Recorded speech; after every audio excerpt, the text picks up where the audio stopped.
Hi viewers, welcome to our channel. నేను మీ విజయకాంత్. ప్రస్తుతం మనతో స్టూడియోలో ఉన్నారు ఎంఎన్ రామారావు గారు. నమస్కారం సార్. నమస్తే అమ్మా. సార్, వైఎస్ జగన్ గారు విమానాశ్రయం కోసం శంకుస్థాపన చేశానని చెప్పేసి సభలు పెడుతున్నారు కదా. సో దీన్ని ఇంతకుముందే చంద్రబాబు నాయుడు గారు స్టార్ట్ చేశానని అంటున్నారు. ఎంతవరకు నిజమంటారు? నిజమే, Chandrababu Naidu international airport start చేయడమే కాకుండా ఆయన విశాఖపట్నం టు చెన్నై ఒక క్యారిడర్ ఏర్పాటు చేశాడన్నమాట. ఏర్పాటు చేసి ఆ రోడ్డు మ్యాప్ అంతా ఆయన స్పష్టం చేశాడన్నమాట. విశాఖపట్నం 45 నిమిషాల్లో వెళ్ళిపోవచ్చు కారులో. అర్థమైందా? ఇక్కడ ఎందుకంటే 5,000 ఎకరాలు సేకరించారు దీనికోసం. సేకరించిన తర్వాత ఇంటర్నేషనల్ ఎయిర్పోర్ట్ అన్నమాట. అక్కడ ఎయిర్పోర్ట్ ఏమవుతుంది, మన విశాఖపట్నంలో వర్షం వచ్చినట్టయితే ఫ్లైట్స్ ల్యాండ్ అవటం లేదు. ల్యాండ్ అయినా మిషన్ ఇంజిన్ పాడైపోయే పరిస్థితి అన్నమాట. చాలా కష్టాలు పడుతున్నారు. ఇంకా ఎక్కువ పెద్ద వర్షం వచ్చినట్టయితే ఎక్కడ ఫ్లైట్లు అక్కడ ఆగిపోతున్నాయి. ఆగిపోయినా సరే ఇంజన్లు జరుపుతున్న పరిస్థితి ఏర్పడుతుందన్నమాట. ఈ ప్రమాదాలను గుర్తించి ఎప్పుడో చంద్రబాబు నాయుడు ఆయన ఇంటర్నేషనల్ ఎయిర్పోర్టు పెట్టాడు, స్థాపించారు. తర్వాత ఆ పనులు జరుగుతున్నాయి. మళ్ళీ కొత్తగా వచ్చి ఈయన మళ్ళీ పసుపు రాసి ఇంటర్నేషనల్ ఎయిర్పోర్ట్ నేను పెడుతున్నానని చెప్పడం అది బాగుండదు. ప్రజలు అందరికీ తెలుసు కదా.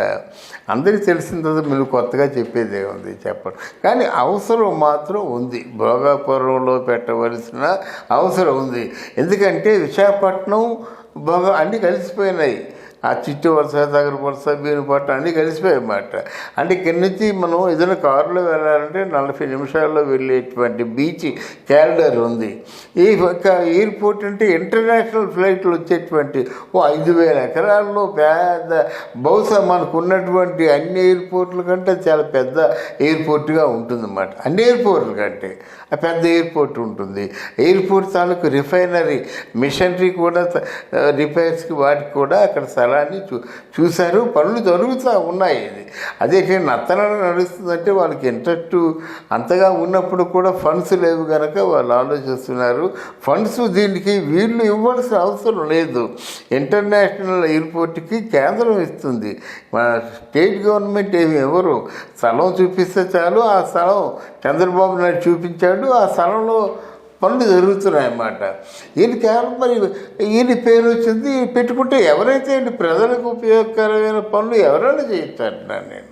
అంటే జగన్ గారికి తెలియదా ఇంతకుముందు చంద్రబాబు నాయుడు ఓపెన్ చేశారు? అదంతా వేరండి. ఇప్పుడు ఇంటర్నేషనల్ ఎయిర్పోర్ట్ అంటే ఇప్పుడు మనకి ఇక్కడ చంద్రబాబు నాయుడు ఏం చేశారంటే ఇక్కడ ఇంటర్నేషనల్ ఎయిర్పోర్ట్ శంషాబాద్లో సిద్ధం చేశాడు.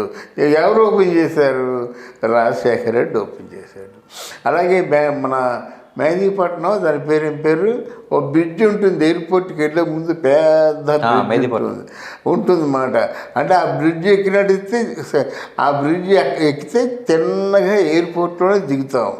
అది ఎవరు చేశారు? తెలుగుదేశం వాళ్ళు చేశారు. కానీ ఎవరు ఓపెన్ చేశారు? కాంగ్రెస్ పార్టీ వాళ్ళు ఓపెన్ చేశారు. అది మనం పవర్లో ఎవరుంటే వాళ్ళు ఓపెన్ చేస్తారు. దాన్ని మన ఆక్షేపణ లేదు.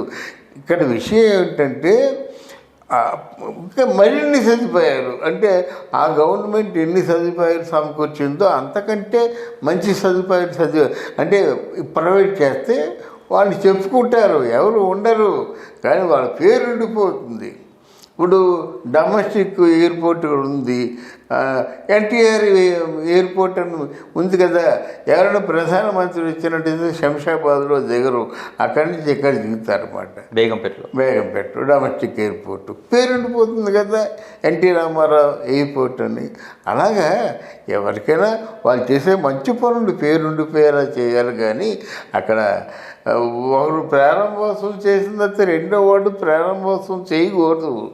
మరి ఆయనకి అలా ఉంది. మరి ఆయన అంటే వైఎస్ఆర్సీపీ మొత్తం చెప్పుకున్నది అదే, ఎవరు ఓపెన్ చేయలేదు, మేమే ఫస్ట్ స్టార్ట్ చేస్తున్నాము అని చెప్పేసి. లేదు, ఎందుకంటే అందరికీ తెలిసిన విషయం. అక్కడ పనులు జరుగుతున్నాయి కదా, అక్కడ పనులు జరుగుతున్నాయి. అక్కడ కరెంటు పవర్ సప్లైకి ఏమో వీళ్ళు అప్లై చేసుకోవడం, ఆ పవర్ సప్లై ఇవ్వడం అన్నీ వెళ్ళి చూసా. అందుకని ప్రత్యేకత ఏంటంటారు ఎయిర్పోర్ట్? ప్రత్యేకత ఏంటండి? ఇంటర్నేషనల్ ఎయిర్పోర్ట్ అంటే ప్రత్యేకత ఏముంది?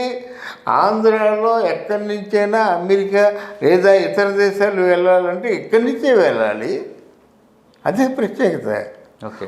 డొమెస్టిక్ ఎయిర్పోర్ట్లు ఎక్కడ అన్ని చోట్ల ఉండొచ్చు, కానీ ఇతర దేశాలు వెళ్ళాలంటే ఇక్కడి నుంచే వెళ్ళాలి. అంటే అక్కడ రాజధాని అంటే ఎగ్జిక్యూటివ్ క్యాపిటల్ ఏంటంటే మరి వాళ్ళు చెప్పినట్టుగా విశాఖపట్నం అయి ఉండాలి. అక్కడి నుంచి వెళ్ళినట్టయితే సకాలంలో చేరుకుంటారన్నమాట. మారుతుంది పరిపాలన, స్టార్ట్ అవ్వలేదు కదా. ఎంతసేపు నిన్ను 4 మాట్లాడడం, నేను 10 మాటలు తిన్నాం తప్ప పరిపాలన ఎక్కడ స్టార్ట్ అయింది? అంటే మీరు చెప్పినట్టుగా రాజధాని విషయానికి వస్తే, మీరు చెప్పారు ఇప్పుడు రాజధాని అని. సో ఆ విషయానికి వస్తే రాజధానిని అడ్డం పెట్టుకొని చాలా భూ కబ్జాలు కూడా చేశారని చెప్పి విన్నాం. అది ఇప్పుడు జరుగుతుంది నాయన.